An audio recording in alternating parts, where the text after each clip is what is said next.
I am Anil Kumar sharing with you the most important concept in trigonometry, and that is to understand a unit circle. I myself remember this diagram used to be very scary when first introduced, and in the class most of the students really get scared of it and they fail to understand or appreciate trigonometry thereafter. The whole idea of this video is to make it very simple for you so that you could really appreciate and once again get into understanding of trigonometry and appreciating it. So we'll actually cover these topics, and let me tell you, even a grade 9 student can look into this video. So this video is good for grade 9 to 12 students. Those who are doing calculus, so they can treat this as a pre-calculus video, right? So it is very important for those who are doing calculus. So university first year, right? So these students can really find it helpful. Now the way I'm going to explain unit circle, the most difficult part will be to draw a circle. The rest will be very simple, I can assure you. Then we'll talk about relations with trigonometric ratios, Pythagorean identities, derivation. We'll see how degree, radians are related, right? These are different units, as you know. And then we'll look into special triangles and take up these simple 4 questions. The very first question is find exact value of 5 pi by 3 in radians, and we'll extend it to determine trig ratios. Okay.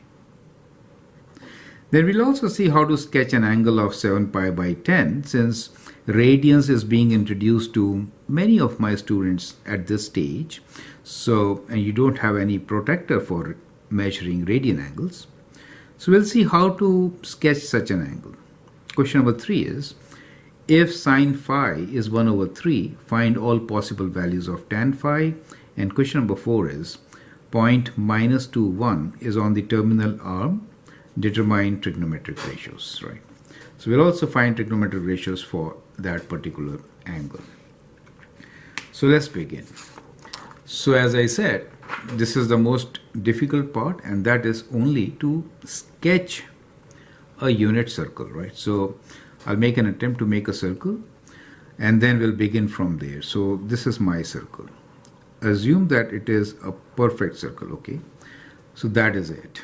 And what we are going to say here is that its radius is 1. So once I say that the radius is 1, then it becomes a unit circle, right? So what is a unit circle? We have radius r equals to 1. That is it. So if on a coordinate plane, this is x and y, if I have a circle with radius of 1 unit, this point will be what? X value is 1, y is 0. This point will be x is 0, y is 1. Does make sense to you, right? Simple as that.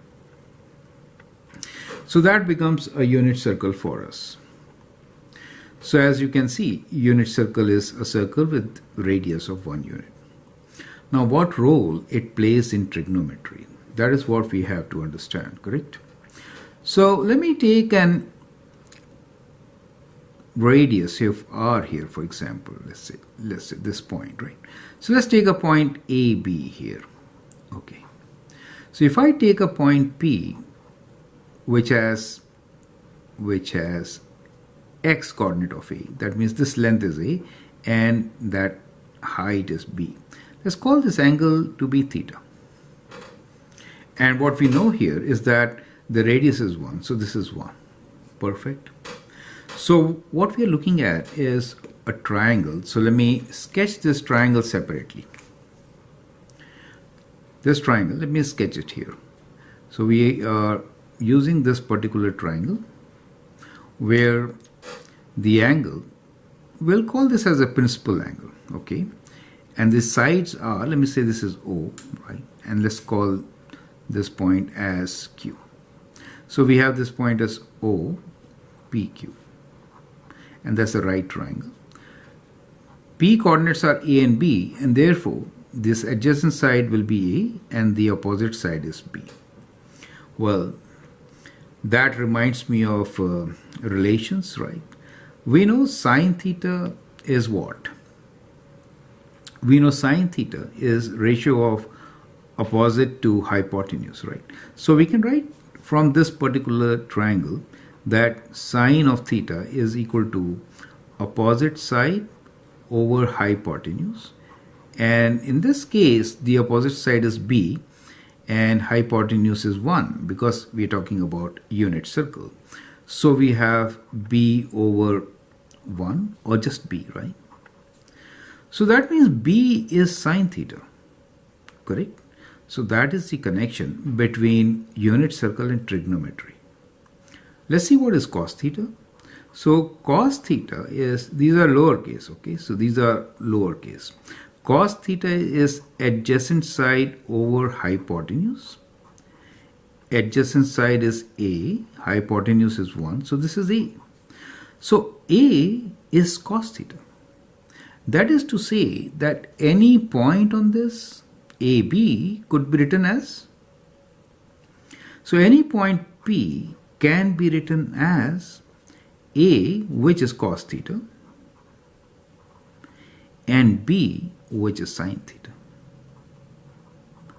So that is the connection between unit circle and trigonometry. Do you see how closely they are related? And that is why it is so important to understand it, correct? So that is what it is. Now we can scale this. Instead of saying always unit circle, we can take a general circle. That is, let us say radius equals to r. In that case, what will happen? Well, instead of 1, it becomes r, right? Instead of 1, it becomes r. That is all. So we get this point. Let's call this point now as some other letter. Let's say A, right? In that case, that point will be r times, because instead of 1, it will be r times cos theta and r times sine theta. But any point still is in terms of sine and cosine. Perfect. So we get a link between this circle and the trigonometric ratios, right? And therefore, these trigonometric ratios are also given a very special name. And the special name is circular functions.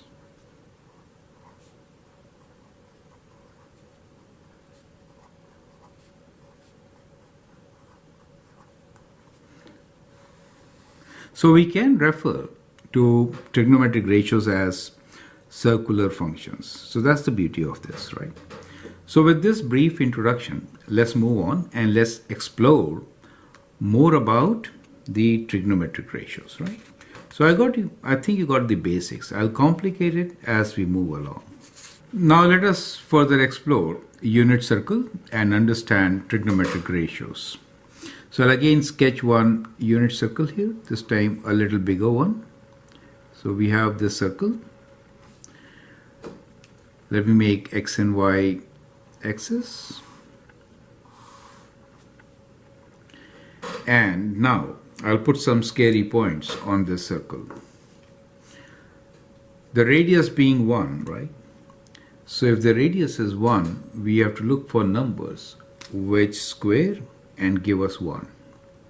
So one of the numbers which is kind of like this, 1 over square root 2 and 1 over square root 2.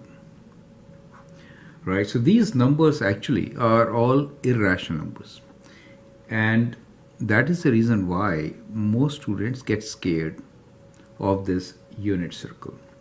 So I'm copying these numbers from my text, and then I'll try to share with you how do we get these numbers easily. Okay, now they are very difficult to remember. I don't remember them. This point here I remember is 1, right? So I could write this as 0, 1. And the other point I remember is this one, which is 1, 0. Now these numbers all along the unit circle with plus and minus sign make it scary, right? And then we also have something like this in between, that is some dots and angles. So we say if the angle here is, this is supposed to be 30 degrees, which you say pi by 6. This is pi by 4 and this is pi by 3, right? So let me write down these angles also. We say this much, so I'll write angles directly here, 30 degrees. And this one is 45 degrees and this is 60 degrees. And of course that is 90 degrees and this is 0 degrees.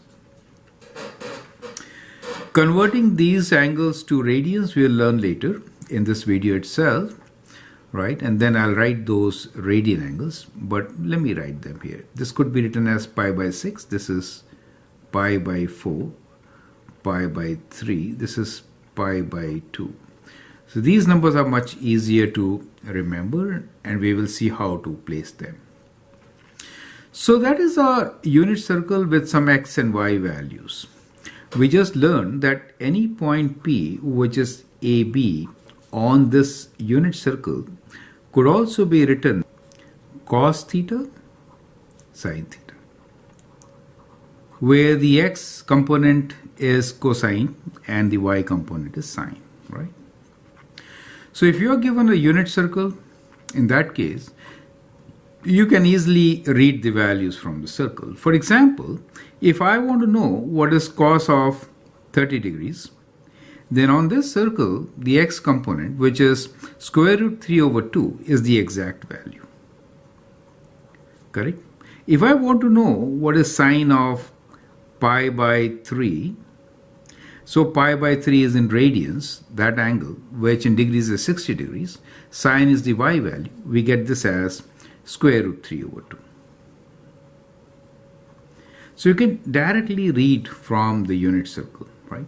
So because of x component being same as cosine and y being as sine. Perfect. So if I want to know what is cos of 45 degrees, so 45 degrees is 1 over square root 2. Similarly, sine of pi by 4, for those who are doing in radians, it will be 1 over square root 2. Now all these angles which we just found were in quadrant 1. So this is your quadrant 1. Okay? What happens in quadrant 2? Well, if you have a point which is, let us say, AB here. So let's take a point which is AB in quadrant 1. Then what happens in quadrant 2?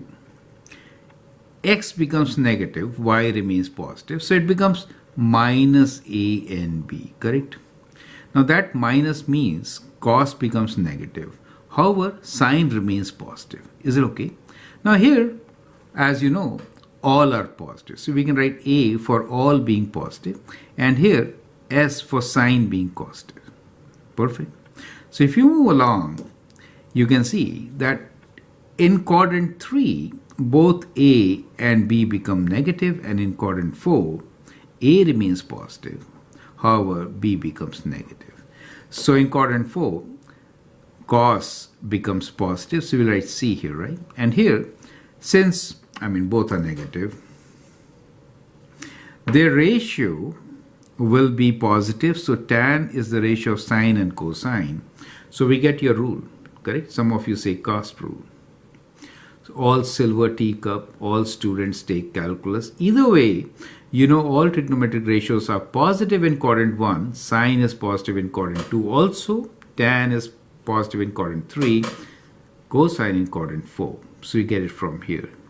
You get it from the symmetry of the circle also, right? Okay.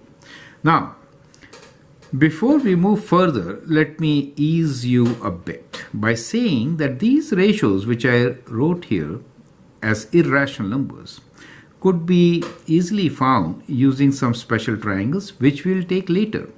So let's actually consider only two triangles. One of them with equal sides. So let us say if I have a triangle with angle theta and both these sides being equal, then with Pythagorean theorem, a square plus b square square root, I get square root 2 as my hypotenuse. Correct? Now, same triangle, I could actually think about, let me make a smaller one. Divide each side by square root 2. I get 1 over square root 2, right? Square root 2 divided by square root 2 is just 1. And here again 1 over square root 2, correct? So that gives you one particular triangle. Now this is right triangle, two equal sides, then the angle is 45 degrees. So as you can see, for 45 degrees, the coordinates are 1 over square root 2, 1 over square root 2. It matches. Do you see that? So it's easy to correlate, correct? Now here, let's look into a triangle with 60 degrees, 90 and 30. So in this triangle, think about an equilateral triangle with 60, each side being 2, half is going to be 1. So this side will be 2 square minus 1 square, that is square root 3. Now if I have to make a unit circle, that means I have to divide the hypotenuse by 2. So these sides will be half and square root 3 over 2, which you see for 60 degrees, and flip to see 30 degrees. So it's kind of simple. Do you see that? Perfect. So what I'm trying to say here is there is a symmetry in a circle, and that symmetry helps us to remember all these values, correct? So these 3 points, difficult to remember, can be correlated with the special triangles, which we are going to take up in soon. Gives you points on unit circle, and the symmetry is that a point AB will be minus AB in quadrant 2, minus A minus B in 3, and A minus B in 4, correct? So accordingly, you could calculate all these points. For example, this side here, when we have 30 from this side, will be minus square root 3 over 2. However, half will remain positive. You get an idea, right? So if I reflect this point here on this side, it will be minus 1 over square root 2 minus 1 over square root 2. Do you see that? And if I reflect this point along the x-axis, then I get a point here which is going to be the x value of half being positive but negative for the y value. Does it make sense to you? So you can complete your circle and read all sine and cosine values, correct? Is that clear? Now, as an exercise, since we have done all this, the question for you is read exact values for different angles, and let me say the angle is sine of 300 degrees, cos of 225 degrees. Okay, so read and write down your answer. So 300 degrees, as you know, will be 60 less than 360. So that is 300 degrees. We go counterclockwise. So that is 300 degrees. Sine of 300 degrees. Do you see that? Cos of 225 will be 180 plus 45. Do you see that? So you could read these values directly from unit circle. So I hope from here you can see and appreciate few things. One, you can read exact values of trigonometric ratios from the unit circle. You don't have to remember any one of these since we will be working on special triangles. Symmetry helps to remember. So in a circle, we have 3 symmetries. So let's talk about these symmetries in more details, just to give you an idea. So we'll take up this symmetry again. So we have 3 symmetries here. One, we say, is symmetric about y-axis.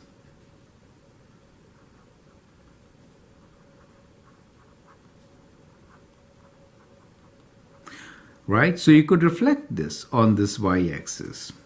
And we refer to that as even symmetry, right? So we call this as even function or even symmetry, right? Even means f of minus x is indeed equals to f of x. The y value remains same. Is it okay? Then this is symmetric about origin,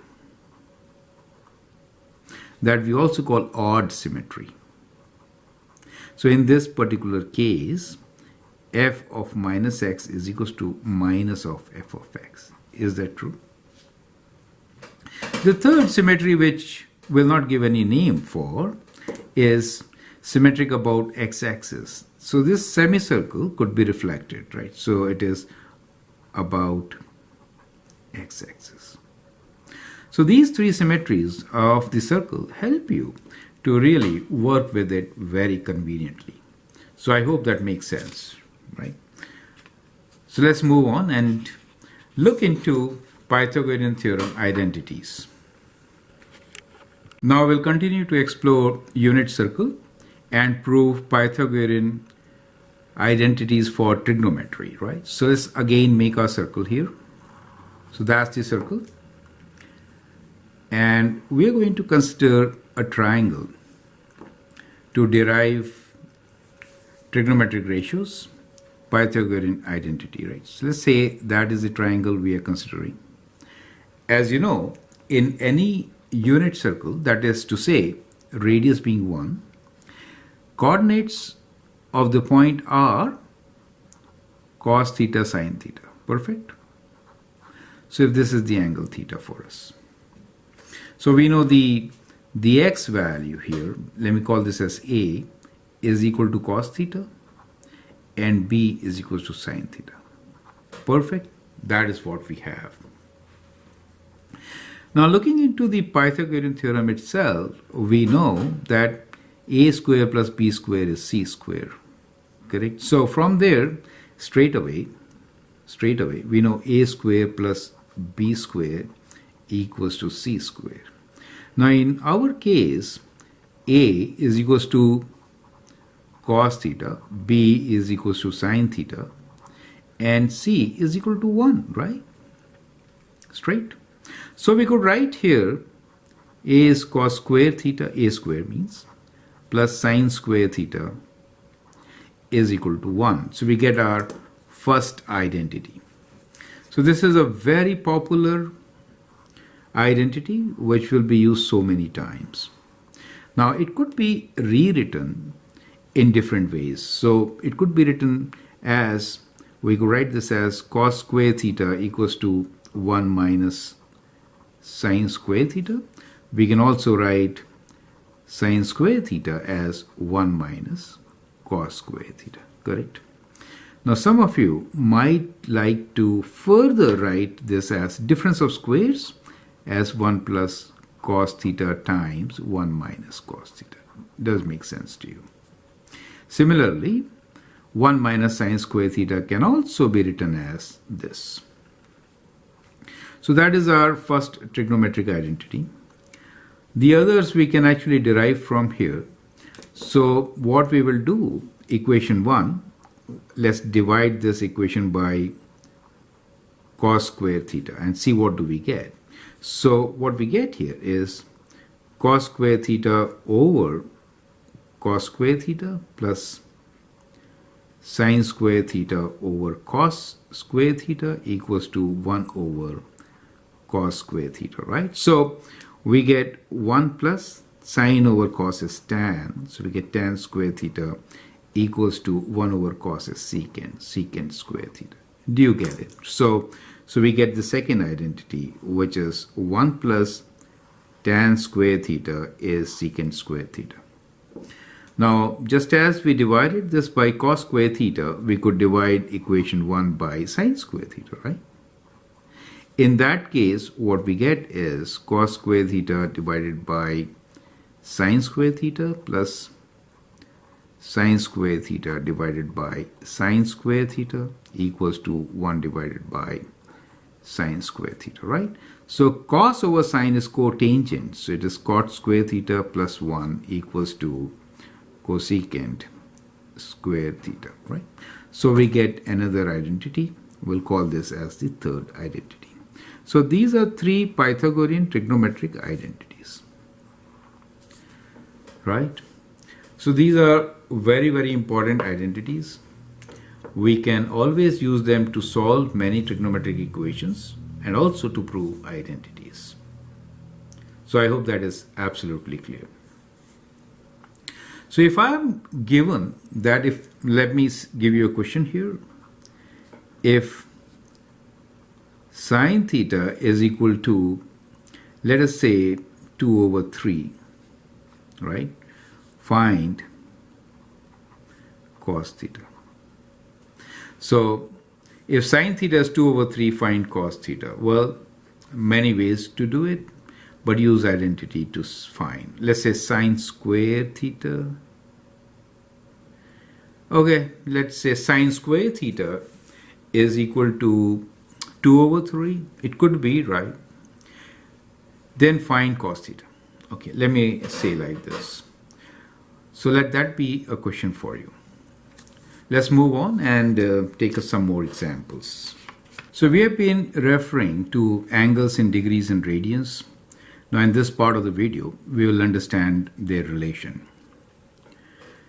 As far as the radians is concerned, there are few scientists who came across it and found its importance very much in the beginning. One of the notable names is of Roger Coates. He worked for Professor Newton as a copy editor, basically. Now, in this particular section, let us see how degree and radians are related. There are two things which you should know, and these two things will help us relate degrees and radians immediately. One of them is that in a unit circle, let me write down, in a unit circle,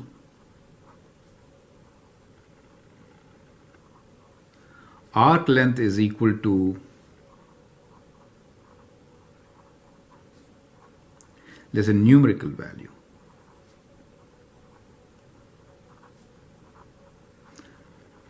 So in a unit circle, numerical value of arc length is equal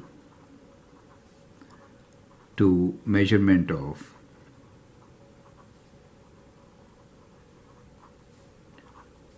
angle subtended in radians. So what it really means is that if you're looking into a unit circle, in that case, let's say that's the unit circle, right? So in that case, if let's say if this is the angle, right? So this is the angle, then arc length A will be same as the angle subtended here. So here arc length A will be equal to, we say, pi by 2, angle in radians. So one full circle will be 2 pi. We're talking about a unit circle, right? So this is -1, this is +1, 1 and -1. Is that okay? So that is the first thing which you should be clear about. That is how the unit comes into existence. And second, what do you know about circumference? Circumference is, let's say circumference C is equals to pi times diameter, or 2 pi r, correct? Now clearly, if r is equal to 1, in that case, what is circumference? In that case, circumference is 2 pi. And circumference is actually the arc length, right? So that is equal to A. Perfect. In the first statement, we said in a unit circle, arc length is equal to the measurement of angle subtended. Right? So actual relation is A equals to r theta, But if r equals to 1, a equals to theta, right? So a equals to theta for r equals to 1. Does make sense to you? So in this particular case, 2 pi is the arc length, but this is a unit circle. So this is a unit circle. That is r equals to 1. So this implies that 2 pi, which is equal to a, should also be equal to the angle theta, right? So angle theta here is full circle, right? So that is full circle. Correct? So the full circle angle is equal to 2 pi radians. Does it make sense to you? Right? And in degrees, you know what it is. In degrees, one full circle is equal to 360 degrees, right? So there you get your relation. That is 2 pi radians is equals to 360 degrees, or dividing both sides by 2, we get pi radians equals to 180 degrees. Does it make sense to you? So that is how you get your relation between degrees and radians. Correct? So I hope it is absolutely clear, right? So the question for you is, let me write down a question here for you. If theta, the angle, is equal to pi by 3, r equals to 1 unit circle, find a. Question 2. If theta equals to, let us say, 120 degrees, r equals to 1, find a, right? So these are the two questions for you to work with. Remember that a equals to r theta is only true when we are talking about angle in radians, right? So this is when theta is in radians. Perfect. So in this particular case, you may have to convert your units to radians. However, I hope that gives you some good idea about relationships. It's very easy. You can use this relation and figure it out. Hope that makes sense. Let's move on. Now, to correlate all the things which we have learned, let us also look into special triangles. Earlier in unit circle, we made a circle with some coordinate points which had all irrational numbers, right? 1 over square root 2, 1 over square root 2, things like this, right? So this point was 1 over square root 2, 1 over square root 2. Now let us see, how do we get these points very easily? Now the solution lies in special triangles. So we'll only consider two triangles which will solve all our problems, right? So the first triangle here is an isosceles right triangle. So let's look into this triangle. So we are looking for an isosceles right triangle. So let me make these two sides more or less equal, right? So I just cut short this side. So if I have a triangle whose two sides are equal and it's also right triangle as shown here, then let us say that the two sides are 1, 1 each. Then using Pythagorean theorem, we know what hypotenuse will be. So the opposite side here to this right angle is hypotenuse, right? So what is hypotenuse here is, so we know hypotenuse will be equal to 1 square plus 1 square square root from Pythagorean theorem, simple as that. So that gives you a value of square root of 2. So this side is square root of 2. Correct? Now what we will do here is that we will translate this to our unit circle.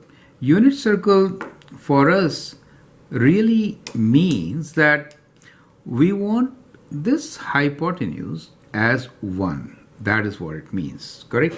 So what I will do here is sketch another triangle with the same angles, and then we will see what the size, what each side should be. Now the angle here, if it is 90 degrees and these two sides are equal, will definitely be 45 degrees, correct? So the angle here is 45 degrees. So what we do is we divide each side by square root 2, since we want that side to be 1, right? So if I want this to be 1, what should I do? We'll divide each side by square root 2, right? So if you divide 1 by square root 2, you get 1 over square root 2. This side also will be 1 over square root 2. And what you see here is just the right thing. And this angle will be 45 degrees. So that is the relation between our special triangles and unit circle. Do you see how? Perfect. Now let's make another triangle. This time I'm making an equilateral triangle. You know what equilateral triangle is? All sides of equal length. If that is the case, then what are the angles? Angles are 60 degrees. Perfect. All angles are 60 degrees. Correct?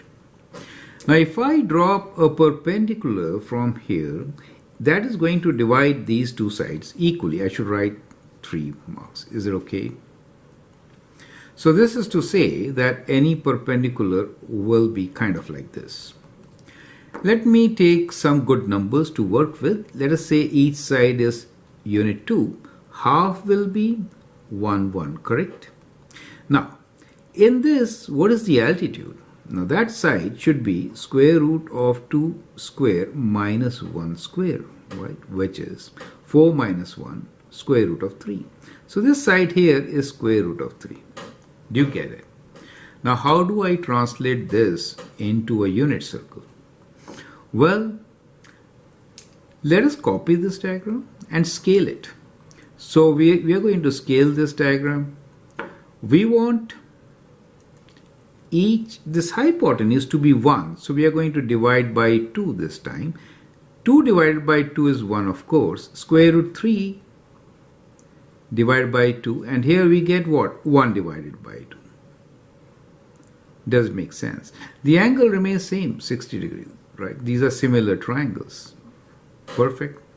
And what we get here is that for 60 degrees, which could be, let us say like this, cos theta, this side is half, right? So we get half, and the other side is square root 3 by 2. Does it make sense to you? Correct?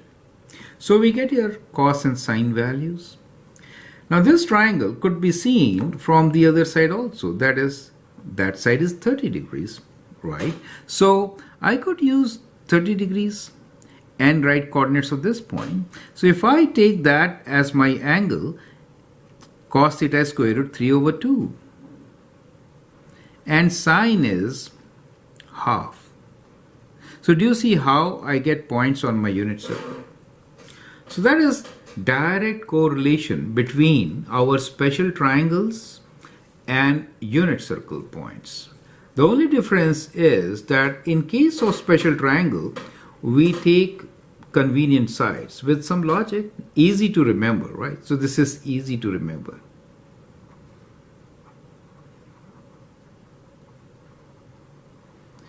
And that is kind of transformation scale factor, which helps you to see the result on a unit circle.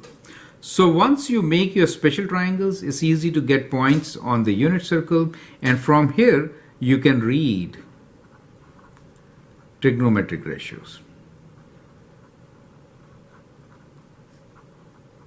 Does it make sense to you?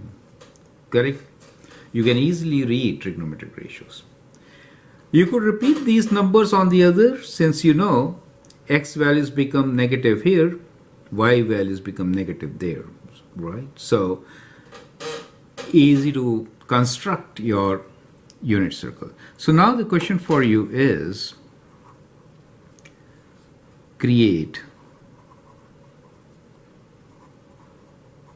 unit circle. and find exact values of I could give angles in degrees or radians, right? Since now you know how they are related. We just saw that 180 degrees is equals to pi radians. Perfect. So you could use this, right? So here, if I have an angle, we'll call this as negative, right? So negative pi by 6, since we are going clockwise. And here, we'll say negative pi by 4. And this angle will be treated as negative pi by 3. Does make sense to you, right? So since you're going clockwise, so let me write negative angles. Now that is important convention. So create unit circle and find exact values of, let's write down, sine of, let us say 150 degrees, okay, cos of 330 degrees, right? So with their ratios at times, you can also find tan of 225 degrees, right? So tan is basically ratio of sine over cos, or b over a, right? So this is like b over a. Is it okay? If sine is b and cos is a, for a point P, which is AB. Let me complete it like this. It does make sense to you, right? So I hope that helps. So with that, we come to almost an end of this particular concepts. We'll take up now questions to answer, right? Here is question number 1, which is find exact value of 5 pi by 3 in radians, and part B is find exact value of trigonometric ratios for theta equals to 5 pi by 3. Correct? So the first part, you can always pause the video now, answer all these questions, and then look into my suggestions. So first part is we have to write 5 pi by 3, which is in radians. Now radians is a ratio, so we really don't write radians, right? It is understood. So radians is a SI unit where it's a ratio, not really written as RAD or radian, right? But I'm just writing for convenience. We know the relation that 180 degrees is equals to pi radians. So what you can do here is to convert, we will do 5 pi by 3. Let me write radians so that things become clearer. We don't want radians, we want degrees. So we know pi radian is equal to 180 degrees. Do you see that? So radian cancel, right? Even pi and pi cancel, and what we are left with is 5 times 180 degrees divided by 3. Correct? So if you divide 180 by 3, you get 60 times 5 is 300. So you get 300 degrees. Is that correct? So that is part A, right? Now we need to find all trigonometric ratios. Let me sketch this here. The angle which we have got is in quadrant 4, right? Somewhere here. So this angle here is 300 degrees. Or 5 pi by 3 radians. So if that is 5 pi by 3 radians, how much is this? It is pi by 3 minus. Is it okay? Perfect. Or you can say it is 60 degrees. Perfect. Now to get all the trigonometric ratios, we are looking into a special triangle, and that special triangle is this one. Let me sketch it here. So we're looking to the angle of 60 degrees or pi by 3, which is 1, 2 and square root of 3. Does it make sense to you? Now looking into this, and we are in quadrant 4. In quadrant 4, cos is positive, others are negative. So let's write down. So we have sine, we have angle 5 pi by 3 equals to, it has to be negative square root 3 over 2. Does it make sense to you? So look at this triangle. That is your special triangle. So we are using special triangles here. And the one which we used is pi by 3, pi by 2, pi by 6. Or you can say 60, 90, 30 or 30, 60, 90. Is that clear to you, right? Similarly, write down what is cos 5 pi by 3 equal to. It has to be positive since you are in quadrant 4 and the value is half. And what is tan 5 pi by 3 equals to? It has to be negative ratio of these two. Do you see that? It is square root of 3, correct? Now you can write the reciprocal ratios also. So we get cosecant 5 pi by 3 equals to minus 2 over square root 3. Secant 5 pi by 3 is equals to 2. And cotangent 5 pi by 3 equals to minus 1 over square root 3. So that is how you could answer this question, right? So some of you can also answer in degrees if you haven't learned much about radians. Let's move on and take the next question. Here we are going to sketch an angle of 7 pi by 3. Let us see how to do it. Now this is a very important exercise, especially for those who are just beginning to learn radians, right? So we know that full circle, this is 0 radians, correct? And here we have pi radians, so semicircle. So when you go back, you get 2 pi radians. So you could also say this is 2 pi, correct? Same thing. So we are saying pi by 10. So look into this portion, which is right here, pi by 10. It really means that you have to divide this into 10 equal parts. So that is your pi, right? So you have to divide upper half of the semicircle, divide in 10 equal parts. What are you dividing? You have to divide half semicircle, always say pi, right? So this is your pi being divided into 10 equal parts. So that means in pi by 2, we'll have 5 parts, right? So 5 each, correct? So you could say 1, 2, 3, 4, this becomes 5, correct? 6, 7, 8, 9, 10. Do you see that? So we got 10 equal parts. So when we say 7 pi by 10, we have to take the 7th part, correct? So this is like first, second, third, fourth, fifth, sixth, 7th, 8th, 9th, 10th. So when I say 7 pi by 10, so we are looking into this part, right? So we are looking into this angle. So this angle here will be 7 pi by 10. Does make sense? So divide this pi, the semicircle, right? That piece of cake into 10 equal parts and then take 7 out of them. That is how you're going to sketch. Perfect.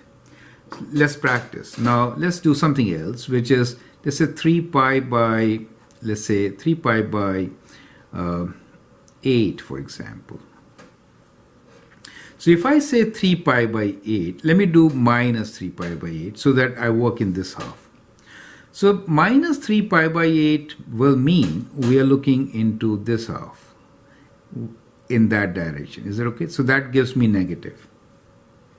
So I divide this whole pi into 8 parts. So half of it divided into 4 parts, correct? 4 parts. So from here, 1, 2, 3, and 4. Correct? I am taking the third part. So this is my first, second, third, and fourth. So that becomes minus 3 pi by 8, this angle. Does make sense to you? So it's that simple, correct? That simple. Now, always you cannot define every quarter into equal parts. So sometimes if I say 2 pi by 3, how do you do that? That means divide this pi into 3 equal parts, right? So that'll be 1, let's say 2 somewhere here, and this is the third one, right? So let me just make it different. all right? So don't compare with 7 pi by 10, but it's an approximate diagram, okay? So we get something like this. So in that case, just draw the line. Is it okay? So that becomes 2 pi by 3. So this angle here will be pi by 3 remaining. We also refer to this as related acute angle. Right? So we are going to use it more in trigonometry. However, in this exercise, we just became more conversant with radians. That is the whole idea. So let's move on to see the next question. Question number 3. If sine phi equals to 1 over 3, find all possible values of tan phi. Now this is tricky in a way that sine phi equals to 1 over 3 means what? You know, all are positive here. Sine is positive in quadrant 2 also, right? So for sine phi equals to 1 over 3, we could have two conditions, right? So this could be possible in quadrant 1 and also in quadrant 2. This is very important to understand. Do you see that rule? So we could have our triangle in quadrant 1. We could also have it in quadrant 2. Correct? So we have two different cases here. Do you see that? So we have two different cases. Now tan is positive in quadrant 1 but not in quadrant 2. Okay, that is first part. Now second part to appreciate here is when we say that sine phi is 1 over 3, it means what? It means that the ratio, let me make a triangle here and then explain. So it really means that the ratio of opposite side to the hypotenuse is 1 to 3. 1 to 3. This is what it means. Is it okay? So this angle here is phi. Now from here, what we can do is we can find the third side, right? So let's say this side is A. So the value of A will be square root of 3 square minus 1 square, which is 9 minus 1 square root, which is square root of 8, right? Now square root of 8 could be written as 4 times 2 or 2 square root 2. Correct. So A equals to 2 square root 2. Clear? So we have a triangle here whose sides are A is 2 square root 2, B is 1, hypotenuse is 3. Now we need to find tan phi. So in quadrant 1, tan phi is going to be positive, opposite over adjacent, right? So it is opposite over adjacent. And so I could write this value as 1 over 2 square root 2. Is that clear? Now for some of you, we may have to rationalize this, right? So if you rationalize, that is to say, at times we have to multiply this by square root 2 and also divide by square root 2. In that case, you get square root 2 over 2 times 2, which is 4, right? So we get square root 2 over 4 as our answer. Correct? So in quadrant 1, tan is going to be positive. However, in quadrant 2, what is tan phi going to be? In quadrant 2, tan phi will be negative square root 2 over 4. Is that clear? Since in quadrant 2, the triangle will be something like this. Correct? Mirror image reflected on y-axis. Correct? This is 1, this is 3. However, that side is going to be minus 2 square root 2.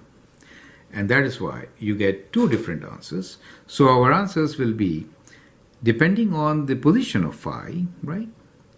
It could give you two answers. So tan phi is equal to, we prefer to write the one without square root in the denominators. We'll write square root 2 over 4 in quadrant 1 and minus square root 2 over 4 in quadrant 2.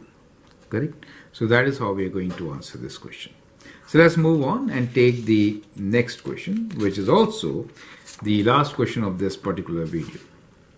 It says point minus 2, 1 is on the terminal arm, determine trigonometric ratios. So in this particular case, we are not really taking unit circle. So we have taken a general point, which is minus 2, 1. That means On this side it is minus 2 and 1. So let me make a triangle kind of like this here. So that is the position where the coordinate points P are minus 2 and 1. So that really means that this height is going to be 1, right? And adjacent side will be of length minus 2, correct? So that's what it means. So first thing is to find the radius or the hypotenuse. So let's first find the hypotenuse, which is r for us, which will be square root of minus 2 square plus 1 square. So that gives you square root of 4 plus 1, which is square root of 5. So let me just make a triangle here separately. So what I will do here, I'll just make one triangle. I prefer to work with acute angles where everything is positive. So we have 2 as the base and 1 as the opposite side and square root 5 as the hypotenuse. Now in quadrant 2, we know sine is positive, all others are negative. So we'll write sine of whatever angle this is, let's call this as theta, right, is equal to, so look at this triangle, 1 over square root 5, right? So 1 over square root 5 will be our answer. Is that okay? And the reciprocal of sine is cosecant, so it's good to write that immediately. These two are positive values. The other values will be negative. So cos theta will be 2 over square root of 5 and with a negative sign, and secant theta will also be negative 2 over square root 5. Correct? Tan theta will be equal to 1 over 2, but with a negative sign since you are in quadrant 2. And cotangent theta will be equal to negative half. Now let us add one more component to this exercise. We got 6 trigonometric ratios right there. Now the question for you is find angle theta, right? So to find the angle theta, you could use any one of these ratios. So we'll actually find alpha first. So we'll say let tan alpha equals to, now that is best to use whenever a point is given to us. It is 1 over 2, right? Opposite over this. So alpha is equals to tan inverse of half. Let's figure this out. So we'll find the angle in which units you want. Let's do it in degrees, okay? So we'll use degrees as our unit for now. So we'll say tan inverse of half, 1 divided by 2, is equal to 25 point, let's say round it to rather 26.6. 26.6. Now 26.6 is my acute angle alpha. So what is theta equals to? So theta is 180 degrees minus 26.6, correct? So let's do it. So we'll do 180 minus the answer, which gives us 153.4 in degrees. Is it okay? So that is the angle which we get. So we could always find the angle once we are given the point. That is an important exercise. Now here is last and final question for you, which is what is 1 radian equals to in degrees? Okay, so figure this out. What is 1 radian equals to in degrees? So with that, we come to the end of this video. We have understood the concept of unit circle, and I hope now you feel that unit circle is really very easy to understand. All those irrational numbers could be correlated with special triangles, and using special triangles you can build your own unit circle. Once you have unit circle, you can find trigonometric ratios directly, right? So let's get back to our original page from where we started. I hope you have understood what unit circle is. What is the relation of this unit circle with trigonometric ratios? We know any point on this unit circle could be written as cos theta comma sine theta, right? So if there is a point, let's say P, which is AB, then A is cos theta, the x coordinate value, and B is sine theta, the y coordinate value. Pythagorean identities, we derived all the three. Then we also studied the relation between degrees and radians, which was 180 degrees is equals to pi radians. Radian is basically a ratio. And we also learned that arc length A is same as the angle for a unit circle, right? So A equals to angle in radians for unit circle. Basically, A equals to r theta. So if r equals to 1, A equals to theta. So that is very important relation which we learned. And based on this, we actually answered 4 questions. In between, we created some of our own, and I hope those helped you. Feel free to write your comments, share your views, and if you like and subscribe to my videos, that'd be great. Thanks for watching and all the best.